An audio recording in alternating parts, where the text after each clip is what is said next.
Lundi 9 septembre, premier jour de classe. C'est ce jour que choisit Salimata pour se diriger vers la librairie de son choix. Comme bon nombre de parents, elle est venue acheter des fournitures scolaires pour ses enfants. Je prends tout mon temps pour venir en dernière minute et surtout actuellement, je suis sûre de tout avoir. Comme Salimata, plusieurs parents achètent les fournitures en pleine rentrée scolaire pour diverses raisons. C'est dû au temps que je n'avais pas. Je n'ai pas les moyens d'abord, mais les fournitures là, il y a fait un peu. Bon, c'est pas aujourd'hui, j'ai commencé depuis la semaine dernière et aujourd'hui c'est juste un complément. D'autres parents attendent toujours la liste des fournitures. J'ai inscrit mon enfant, on m'a dit d'attendre les professeurs pour la liste. La liste des fournitures était un peu en retard. Voilà, donc c'est aujourd'hui que nous sommes rendus à l'école et qu'on nous a remis la liste des fournitures. Ce directeur de librairie donne des éclaircissements sur la disponibilité et la diversité de manuels pour un même niveau scolaire. Depuis des années déjà, pour une même classe, on peut avoir 3, 4, 5 ouvrages qui sont tout au programme. C'est seulement l'établissement ou les enseignants qui choisissent l'ouvrage qu'ils vont utiliser pour l'année en cours. Quand on regarde les établissements, il y a deux types d'établissements. Il y a les établissements publics et puis il y a les établissements privés. Si au niveau des établissements privés, les listes sont disponibles avant, donc ceux-là, ils ont leur liste, ils peuvent venir faire les achats. Contrairement au public, c'est le premier jour qu'on essaie de faire entrer les enseignants et chaque enseignant, par ordre de passage, remet sa liste ou bien les types d'ouvrages mis au programme. Près de 5 millions d'enfants ont officiellement repris le chemin de l'école sur l'ensemble du territoire national. Un chèque d'un montant de 150 000 francs CFA remis à chaque jeune pour soutenir la mise en œuvre de son projet après 9 mois de formation en entrepreneuriat. L'initiative est de IRC, International Rescue Committee, en vue de participer à l'insertion socio-professionnelle des jeunes déscolarisés en Côte d'Ivoire.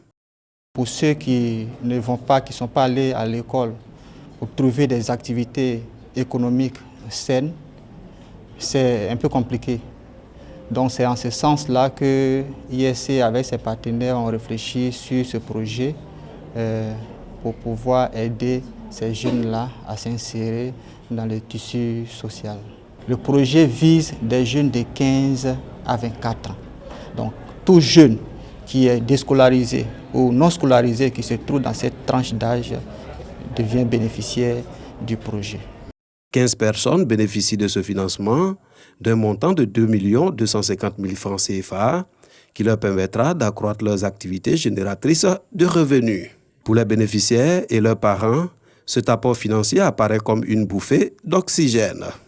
Mon projet, c'est la commercialisation et la transformation d'un ticket. Il faut payer d'abord le manioc cash pour pouvoir le transformer pour faire de la ticket et pouvoir satisfaire aussi la clientèle. Donc c'est plus au niveau de la quantité de la ticket et trouver aussi d'autres moyens adéquats pour pouvoir faire la transformation de la ticket.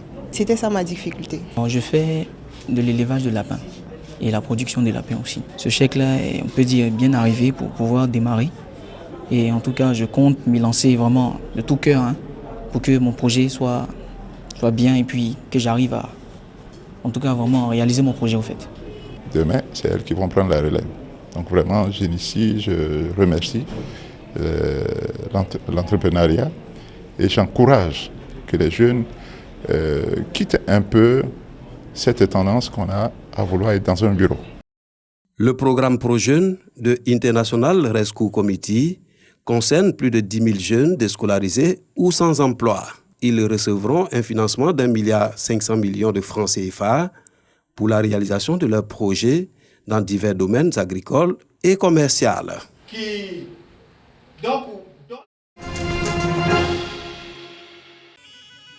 Samorosoba et Zaguinassou sont les deux derniers villages de la sous-préfecture de Kouto qui n'étaient pas connectés au réseau électrique national. Ces villages viennent d'être électrifiés. Désormais, la totalité des 11 villages de cette circonscription administrative bénéficient de cet outil de développement.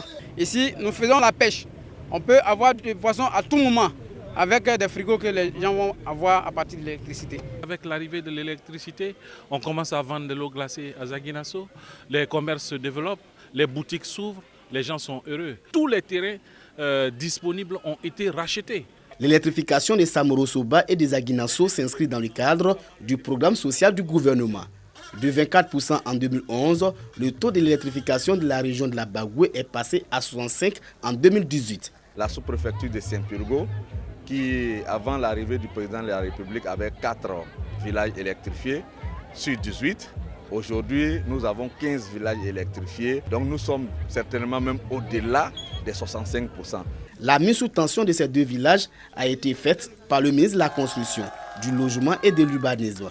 Bruno Koné a annoncé plusieurs infrastructures pour la région de la Bagoué. Le ministre a invité les populations à la cohésion et à la paix. Nous sommes à plus d'une dizaine de villages aujourd'hui électrifiés. Ce sont les populations en réalité qui décident d'organiser ces cérémonies-là pour remercier le gouvernement parce qu'elles savent l'importance de l'électricité. Nous sommes nous-mêmes très heureux que nos populations puissent avoir accès à ce facteur de développement. Les villages de Samorosoba et de Zaginasso ont également bénéficié d'infrastructures scolaires, des réalisations pour une éducation de qualité. De 2011 à 2018, la région de la Bagoué a eu 67 villages électrifiés contre 39 connectés au réseau électrique national avant 2011.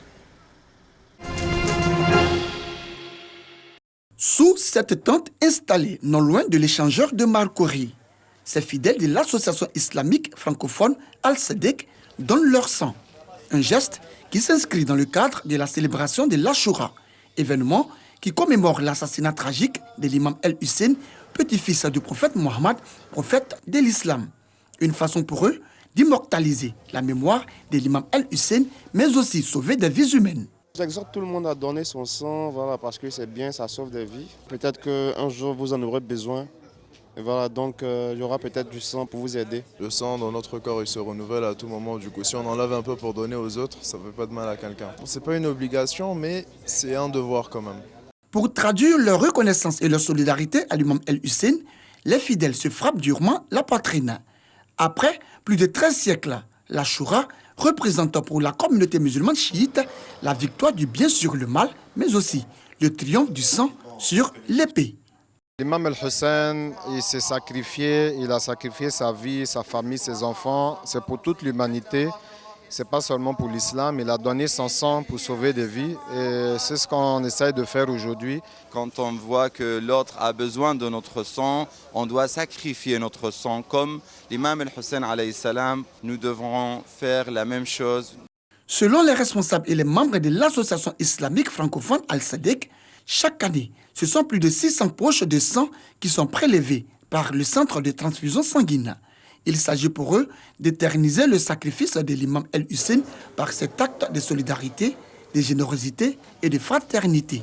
Nous commémorons cela par compassion, par souvenir, mais aussi surtout par solidarité. Et c'est pourquoi, en retour, nous faisons la collecte de sang effectuée justement pour le sacrifice que l'imam El-Hussein a fait pour sauver l'islam. À cette occasion, les fidèles musulmans de l'association islamique francophone Al-Sadek ont été sensibilisés sur l'importance du don de sang en ce jour qui marque la commémoration de l'assassinat de l'imam El-Hussein et plusieurs de ses proches dans le désert de Kerbala en Irak.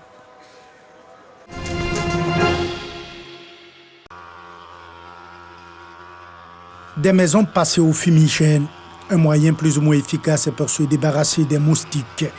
Ils prolifèrent en Asie du Sud-Est, notamment ici aux Philippines. Et ils transmettent à l'homme une maladie très invalidante, la dengue.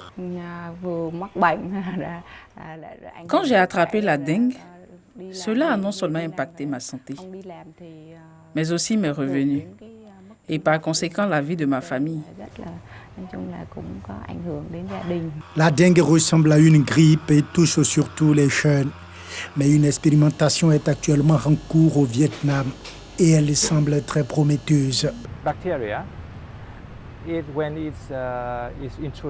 Le Wolbachia est une bactérie que l'on introduit dans le moustique. Cette bactérie aide le moustique à combattre le virus de la dengue.